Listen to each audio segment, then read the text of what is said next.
नमस्कार, आप देख रहे हैं न्यूज़ वन इंडिया। मैं हूं आपके साथ पूजा यादव। खबर बड़ी है क्योंकि लगातार आंकड़े बढ़ रहे हैं कोरोना के। उत्तर प्रदेश में भी आंकड़ों में इजाफा हुआ। 15,785 के पार इस वक्त कोरोना आंकड़ा। 67 नए मरीजों में कोरोना वायरस की पुष्टि हुई। केजीएमयू में 1,914 सैंपल्स की जांच में 67 पॉजिटिव पाए गए। लखनऊ 18, कन्नौज 6, संभल 17, अयोध्या में 4 नए मरीज पाए गए। वहीं शाहजहांपुर में 13, बरेली में 5, बाराबंकी में 3, हरदोई में 1 नया मरीज। यूपी में अब तक 9,638 मरीज ठीक हो चुके हैं। यूपी में कोरोना से अब तक 488 लोगों की मौत हो चुकी है। उत्तर प्रदेश में 9,638 मरीज जहां ठीक हुए हैं, वहीं आंकड़ा 15,500 के करीबन हो चुका है। यूपी में कोरोना से अब तक 488 लोगों की मौत भी हो चुकी है। 15,785 इस वक्त आंकड़ा है। केजीएमयू की जांच रिपोर्ट में 67 केसेस पॉजिटिव पाए गए। 1,914 टेस्ट सैंपल में 67 पॉजिटिव पाए गए, जिनमें लखनऊ, कन्नौज, संभल, अयोध्या, शाहजहांपुर के मरीज हैं।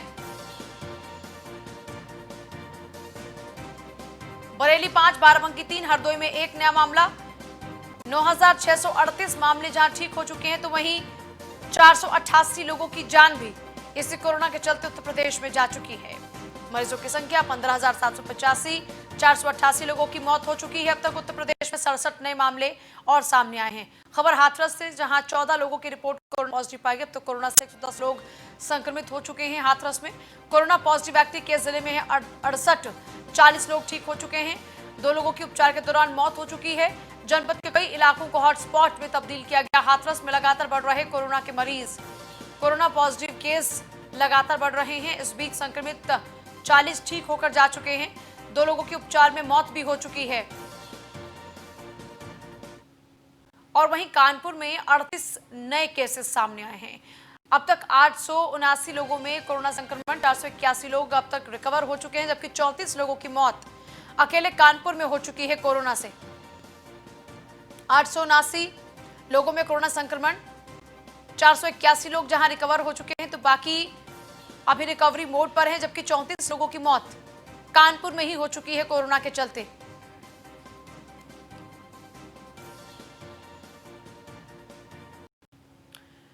और सीएम योगी लगातार फुल एक्शन में रहते हैं। इस बार गन्ना किसानों को 418 करोड़ का भुगतान किया है। गन्ना किसानों का भुगतान का टीम 11 के साथ बैठक की है। देखिए, लगातार आमतौर पर हम यही देखते हैं, सीएम योगी का जो शेड्यूल है वो यही कुछ रहता है। सीएम योगी ने गन्ना किसानों के 418 करोड़ रुपए का भुगतान किया और साथ ही साथ कहा कि पिछले 3 सालों में उन्होंने 1 लाख करोड़ से भी ज्यादा का भुगतान अब तक किसानों को किया है। तो अब तक की तमाम सरकारों के रिकॉर्ड को तोड़ते हुए एक बार फिर से 418 करोड़ का भुगतान कर गन्ना किसानों को राहत पहुंचाने का काम योगी सरकार किया है। इसके बाद टीम 11 के साथ में बैठक भी की है, क्योंकि लगातार फुल एक्शन में रहते हैं। टीम 11 के साथ बैठक में हर दिन मंथन करते हैं स्थिति को लेकर, उत्तर प्रदेश के क्या कुछ हालात हैं कोरोना के मद्देनजर, जिसके बाद लगातार आगे जो प्रयास रहेंगे सरकार के, उनको लेकर नीतियां तैयार की जाती हैं। देखिए, पहले गन्ना किसानों को सौगात दी, 418 करोड़ रुपए ट्रांसफर किए। उसके बाद टीम 11 के साथ बैठक की, तस्वीरें आप देख रहे हैं। पहले गन्ना किसानों को सौगात और फिर टीम 11 के साथ मंथन। आमतौर पर सीएम योगी एक्टिव मोड में रहते हैं और हर दिन उनका यही सिलसिला चलता है बैठकों का, ताकि उत्तर प्रदेश की जनता को परेशानी ना हो।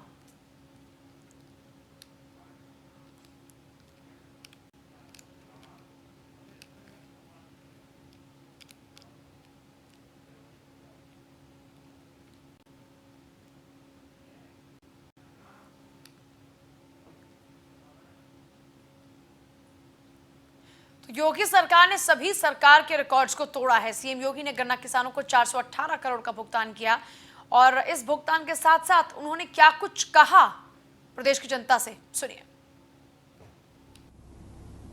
गन्ना विभाग के द्वारा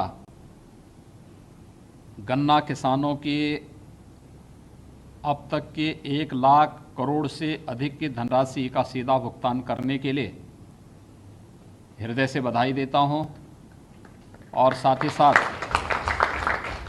गन्ना विभाग को हृदय से धन्यवाद भी देता हूं। शासन की कार्यपद्धति स्वयं की नहीं बल्कि जनता की संतुष्टि का कारण बनना चाहिए। और विगत 3 वर्ष 3 माह के अंदर उत्तर प्रदेश के चीनी उद्योग के इतिहास का ये बहुत ही स्वर्णिम अवसर है, जब इतनी बड़ी धनराशि का भुगतान डीबीटी के माध्यम से सीधे किसान के खाते में सरकार के सहयोग से हुआ हो। ये इसलिए संभव हो पाया क्योंकि अन्नदाता किसानों का आशीर्वाद राज्य सरकार और केंद्र सरकार के ऊपर रहा है, और दोनों सरकारों ने मिलकर के संकट के काल में भी जूझते हुए गन्ना किसानों की और किसानों की समस्या का समाधान का मार्ग निकाला है। मुझे प्रसन्नता है कि जब कोरोना काल प्रारंभ हुआ, वह ऐसा समय था जब पूरे देश और पूरी दुनिया के अंदर लॉकडाउन प्रारंभ हो रहा था। ऐसे लगता था जैसे चीनी मिलें बंद होंगी तो किसानों का क्या होगा। संक्रमण को भी रोकना था, लेकिन साथ साथ किसानों की समस्याओं को भी देखना था। गन्ने की फसल रही हो या गेहूं की, आलू की फसल रही हो या फिर अन्य किसानों से जुड़ी हुई उनकी समस्या, प्राथमिकता के आधार पर इसमें निर्णय भी लेना था, त्वरित निर्णय भी लेना था। और हम लोगों ने तय किया कि कोई भी चीनी मिल लॉकडाउन के दौरान बंद नहीं होगी। हम कोरोना के संक्रमण को रोकने के लिए आवश्यक उपाय करेंगे। और मैं अभिनंदन करूंगा अपने किसान बंधुओं का, जिन्होंने पूरी तत्परता के साथ शासन की व्यवस्था में सहयोग किया, और आज हम प्रदेश के अंदर गन्ना किसानों का 100% गन्ना की पेराई करने में हमें सफलता प्राप्त हुई। गन्ने की पेराई में हमें सफलता हासिल हुई। इसके साथ साथ 119 की 19 चीनी मिलें लगातार कोरोना काल में चलती रही। ये सरकार के लिए एक बड़ी अचीवमेंट रही। इसके अलावा हमने सैनिटाइजर्स का उत्पादन किया। ये तमाम बातें जिनका जिक्र किया सीएम योगी ने अपने संबोधन में। वहीं इस बीच एक और बड़ी खबर आपको बता दें, प्रवासी श्रमिकों को रोजगार उपलब्ध कराने के लिए पहल सरकार ने आभा ऐप तैयार किया है। व्यावसायिक शिक्षा और कौशल विभाग ने यह ऐप तैयार किया है। जल्द ही आत्मनिर्भर भारत ऐप को सीएम लॉन्च करेंगे। इस ऐप के जरिए प्रवासी श्रमिक दर्ज करा पाएंगे अपना हुनर। प्रवासी श्रमिकों को ऐप से मिलेगी कल्याण योजनाओं की जानकारी। उद्यमिता सिखाने के साथ ही योजनाओं की जानकारी मिलेगी। प्रवासी श्रमिकों को ट्रेनिंग देने के लिए कौशल प्रशिक्षण के 10 सेक्टर्स के 50 ट्रेड किए गए हैं चिन्हित। प्रवासी श्रमिक अपनी रुचि के मुताबिक इनमें से किन्हीं 3 में कौशल प्रशिक्षण का विकल्प दे सकेंगे। देखिए, कुल मिलाकर अगर इस पूरी योजना को या इस पूरे प्रयास को आसान शब्दों में समझा जाए तो आप जानते हैं कि सरकार की ओर से स्किल डेवलपमेंट जो शुरू किया गया था, उसी प्रोजेक्ट के तहत ये मानकर आप चला जा सकता है कि जो भी प्रवासी श्रमिक इस वक्त उत्तर प्रदेश में पहुंचे हैं, उनके गुणों को और निखारने के लिए या फिर उनके पास जो अपना कौशल है उसको और बेहतर बनाने के लिए उनको अपनी रुचि बतानी होगी, और यूपी सरकार उनके कौशल का और बेहतर रूप निखारने का प्रयास करेगी ताकि रोजगार के अवसर उनके लिए खुल पाएं।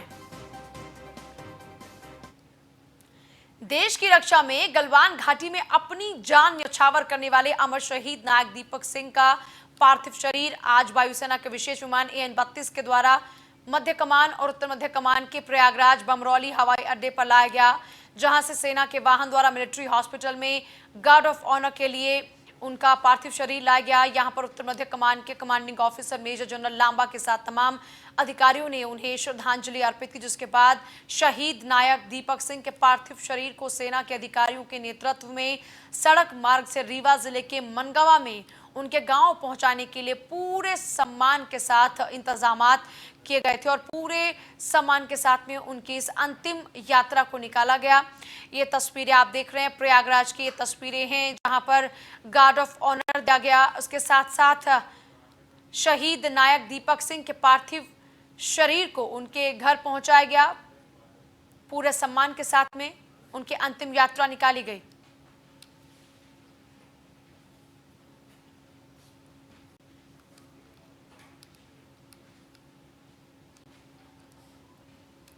और खबर लखनऊ से है। दरअसल उत्तर प्रदेश के एसटीएफ में चाइनीज ऐप को हटाने का निर्देश जारी हुआ है। आईजी एसटीएफ ने मोबाइल से चाइनीज ऐप हटाने का आदेश दिया है। आईजी एसटीएफ अमिताभ यश ने यह आदेश जारी करते हुए एसटीएफ के लोगों और उनके परिजनों को ये तमाम चाइनीज ऐप हटाने के आदेश जारी किए हैं। केंद्रीय गृह मंत्रालय की गाइडलाइंस के बाद यह आदेश जारी हुआ है। मोबाइल से 52 चीनी ऐप हटाने का आदेश दिया गया है। टिकटॉक, यूसी ब्राउजर, हेलो समेत 52 ऐसे ऐप हटाने का आदेश है। चाइनीज ऐप से व्यक्तिगत और अन्य डेटा चोरी होने की आशंका जताई जा रही है।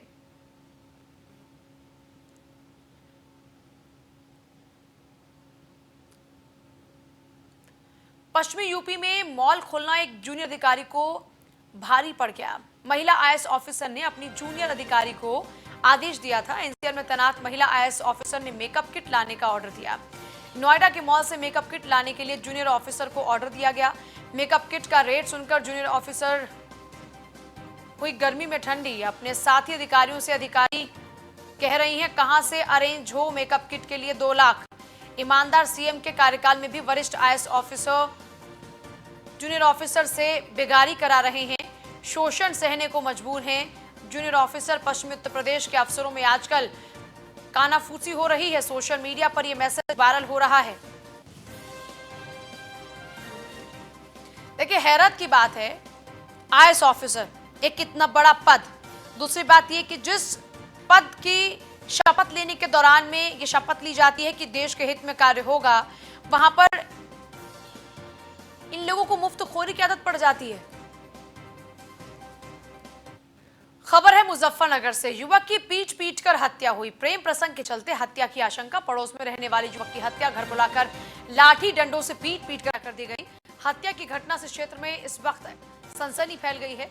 पुलिस ने मृतक के शव को पोस्टमार्टम के लिए भिजवाया है। मौके पर इस वक्त भारी पुलिस बल भी तैनात है।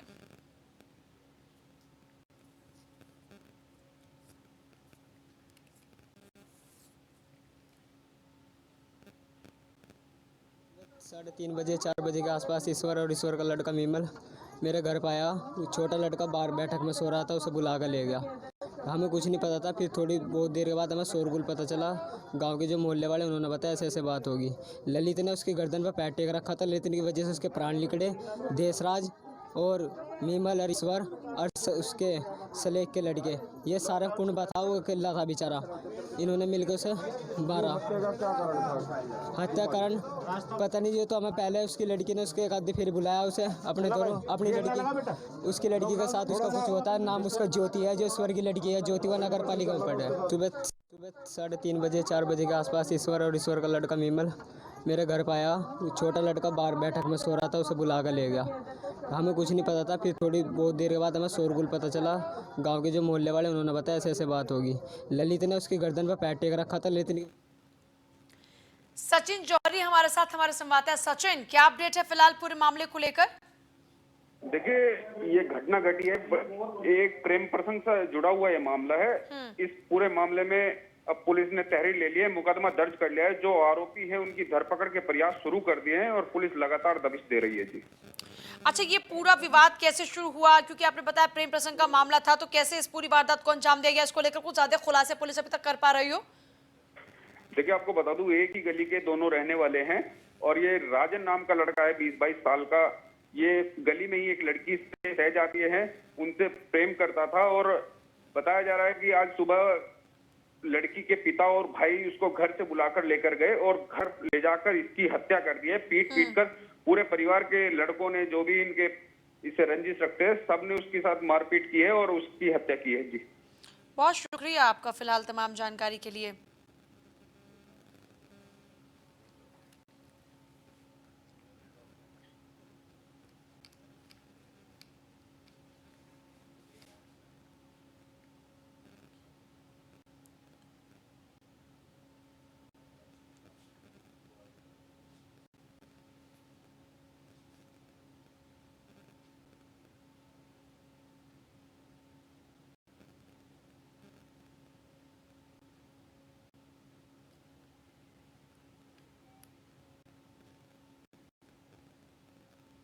राजन नाम का युवक है जिसकी उम्र तकरीबन 22-23 साल है और जो सिसोना गांव का रहने वाला है।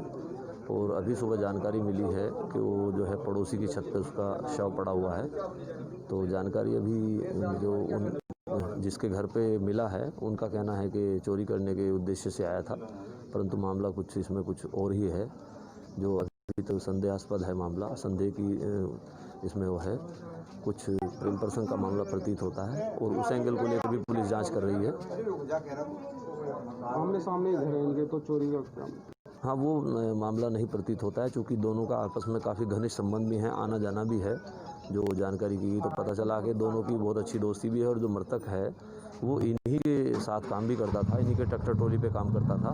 तो वो चीज़ के चांस कम हैं, लेकिन बहुत गहनता से इसकी जांच की जा रही है। बहुत शीघ्र इसका खुलासा किया जाएगा। एक राजन नाम का युवक है जिसकी उम्र तकरीबन।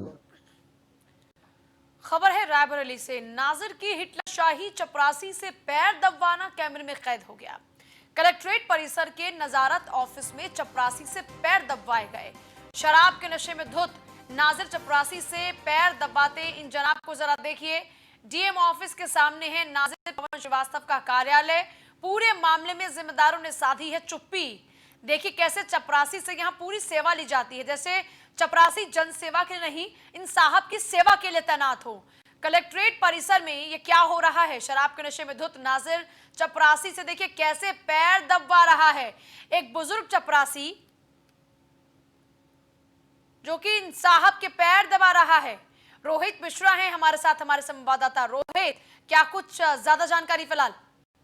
जी बिल्कुल, मैं बताना चाहूंगा जिस हिसाब से नाजिर पवन श्रीवास्तव है वो चपरासी से पैर दबवा रहे हैं। और सबसे बड़ी बात यह है कि ड्यूटी पीरियड में ऐसी वारदात होती है और बाकायदा शराब के नशे में वो धुत दिखाई पड़ते हैं। तो कहीं न कहीं उनको उच्च अधिकारियों का जरा सा भी भय नहीं, क्योंकि जहाँ पे उनका कार्यालय उसके सामने जो है जिलाधिकारी सुब्रा सक्सेना का भी कार्यालय है। तो कहीं ना कहीं उनको कोई भी आला अधिकारियों को भी परवाह नहीं, क्योंकि योगी आदित्यनाथ ने भी जो है कह रखा है कि कोई भी दफ्तर के अंदर धूमपान नहीं करेगा, धूमपान निषेध है। तब भी वो शराब के नशे में मशगूल रहते हैं। और सबसे बड़ी बात है कि जो चपरासी उसे पैर दबाते हैं, तो आराम करते हैं। तो दफ्तरों में किस हिसाब से कोविड-19 के दौरान दफ्तरों में किस तरह से काम हो रहा है, ये वीडियो उसका प्रमाण है कि केवल अधिकारी आला अधिकारी जाते हैं और वहां पे सबसे बड़ा सवाल है कि पहला इनका जो जुर्म है वो ये कि एक चपरासी से पैर दबा रहे हैं, जबकि चपरासी का काम इनके पैर दबाने का नहीं है, जनता की सेवा करने का है। दूसरा, शराब के नशे में धुत होकर ये साहब यहाँ पैर दबा रहे हैं। दफ्तर में शराब पी कर आना दूसरा जुर्म इनका हो जाता है। और तीसरी बात ये कि ये उनका कोई पहला वाक्य नहीं होगा, आमतौर पर इनका व्यवहार यही होगा। जी बिल्कुल, बताना चाहूंगा इसके पहले भी वो इस तरह से कई इनके वाक्य सामने, कई बार नशे में धुत होकर दफ्तर में विराजमान थे। तो उसकी इस मामले को भी कई बार अधिकारियों को संज्ञान में, लेकिन सबसे बड़ी बात यह कि ऊंची पहुंच के चलते उनके ऊपर आज तक कोई कार्रवाई नहीं हुई, जिससे इनका मनोबल बढ़ गया है। और बाकायदा दफ्तर के अंदर शराब पी के बैठना और चपरासियों से पैर दबवाना, खातिरदारी कराना, इनका जो है आवागमन में आ गया कि रूटीन में ये जो है रोजाना इस तरह की हरकतें करते, क्योंकि उच्च अधिकारियों को इनका जरा सा भी भय नहीं है। इस पूरे मामले में हम लोगों ने उच्च अधिकारी से भी बात करने का प्रयास किया, तो उच्च अधिकारियों ने एक दूसरे अधिकारियों पर मामला डालने की बात कहकर पल्ला झाड़ लिया, क्योंकि जहां पे कार्यालय इनका है वो सामने जिलाधिकारी का कार्यालय और सिटी मजिस्ट्रेट का कार्यालय है। जब सिटी मजिस्ट्रेट से हम लोगों ने बात करने का प्रयास किया, सिटी मजिस्ट्रेट ने एडीएम के ऊपर डाल दिया कि नजारत का जो विभाग है वो एडीएम के उस पर आता है। जब हम लोग एडीएम से बात करने की कोशिश की तो एडीएम ने इसको सिटी मजिस्ट्रेट के ऊपर डाल दिया। तो कहीं ना कहीं सारे अधिकारी एक दूसरे पे पल्ला झाड़ने में जरूर मशगूल है। अब ये जो नाजिर है ये कितनी ऊंची पहुंच का है, इसका अंदाजा इसी से लगाया जा सकता है कि अधिकारी भी इसके खिलाफ में कुछ बोलने को तैयार नहीं हो रहे हैं, जबकि वीडियो में साफ साफ देखा जा सकता है कि हिसाब से ये चपरासी से पैर दबा रहे हैं और शराब के नशे में धुत दिखाई पड़ रहे हैं। बहुत शुक्रिया रोहित आपका फिलहाल पूरी जानकारी के लिए। हाथरस में सेहपऊ ब्लॉक बना है शराब का बार। ब्लॉक के अंदर ही सरकारी बाबुओं ने शराब का अड्डा बना दिया। हाथरस के सेहपऊ ब्लॉक में बाबू के पद पर तैनात पुरुषोत्तम ब्लॉक के अंदर देखिए कैसे यहां शराब पी रहे हैं। ये वीडियो सोशल मीडिया पर वायरल हो रहा है। ब्लॉक के अंदर का ये जरा वीडियो देखिए कैसे साहब की पार्टी चल रही है, जाम पर जाम छलक रहे हैं। यहां देखिए किस तरीके से दफ्तर के भीतर, ब्लॉक के भीतर बैठकर ये लोग मैखाने में जाम पर जाम पिए जा रहे हैं।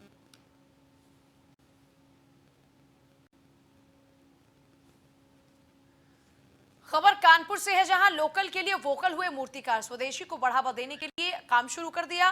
पीएम के आह्वान से प्रेरित होकर काम शुरू किया है। मोदी के मुखौटे के पानी के घड़े का काम मूर्ति मोमबत्ती की जगह मिट्टी के घड़े बनाने का काम शुरू कर दिया है।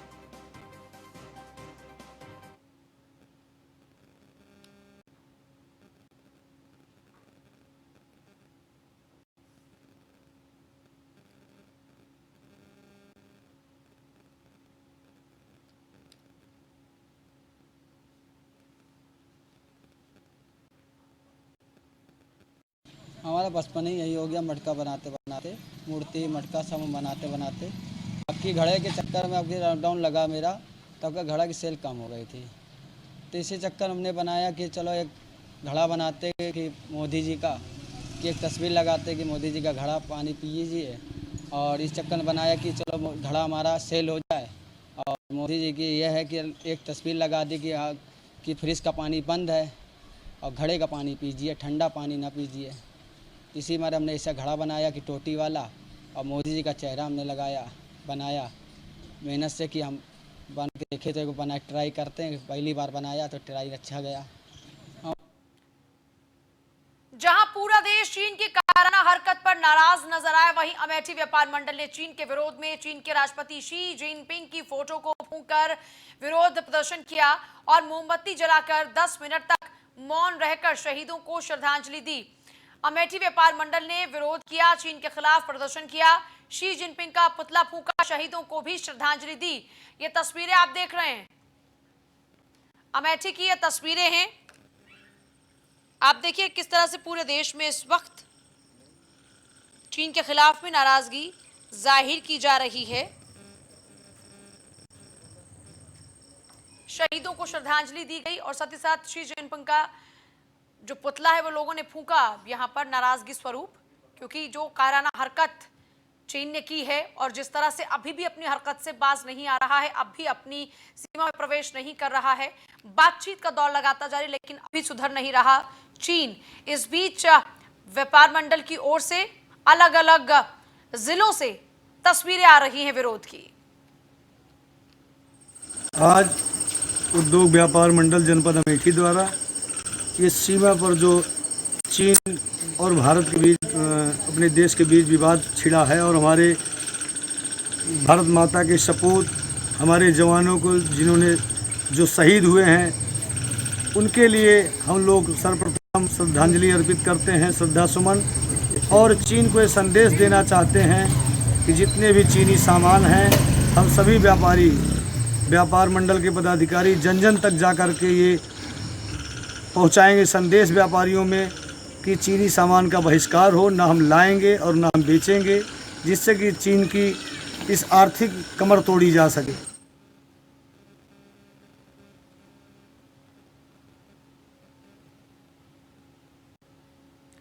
देखिए, सिर्फ अमेठी की ही तस्वीर ऐसी नहीं है, बल्कि चीन की आर्थिक तौर पर कमर तोड़ने के लिए व्यापार मंडल ने तैयारी कर ली है। और देखिए, ये सेल्फ इनिशिएटिव है लोगों का। एक और तस्वीर मेरठ की आप देख रहे हैं, यहाँ पर भी चीन का पुतला फूंका जा रहा है और नाराजगी जाहिर की जा रही है, चीन के खिलाफ में नारेबाजी की जा रही है और शहीदों को श्रद्धांजलि दी जा रही है। दरअसल भारत और चीन के बीच में बढ़ते तनाव के मद्देनजर चारों तरफ से विरोध के सुर सुनने को मिल रहे हैं। इस बीच अमेठी हो, मेरठ हो, गाजियाबाद हो या फिर लखनऊ हो, हम देख रहे हैं उत्तर प्रदेश के लगभग हर जिले में इसी तरीके से व्यापार मंडल की ओर से विरोध किया जा रहा है और आमतौर पर आम जन भी अपनी ओर से प्रयास कर रहा है चीनी सामान, चीनी एप्लीकेशंस को बॉयकॉट करने का। अमेठी मेरठ में फिलहाल तस्वीरें आप देख सकते हैं, चीनी राष्ट्रपति का पुतला